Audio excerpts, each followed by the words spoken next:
28 జనవరి సరిగ్గా ఇదే రోజున 75 సంవత్సరాల క్రితం 1950లో సుప్రీంకోర్టుని ప్రారంభించారు.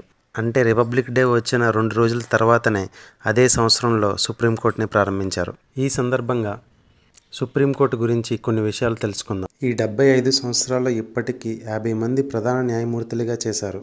మన భారతదేశపు మొట్టమొదటి ప్రధాన న్యాయమూర్తి హరిలాల్ జేకుసుందాస్ కనియా.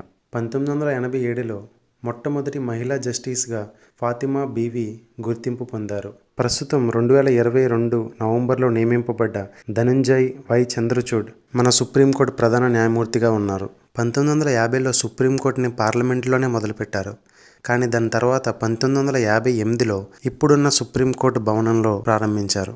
సుప్రీంకోర్టులో 33 న్యాయమూర్తులు, ఒక ప్రధాన న్యాయమూర్తి కలిపి మొత్తం 34 న్యాయమూర్తులుంటారు. ప్రధాన న్యాయమూర్తిని భారత రాష్ట్రపతి నియమిస్తారు.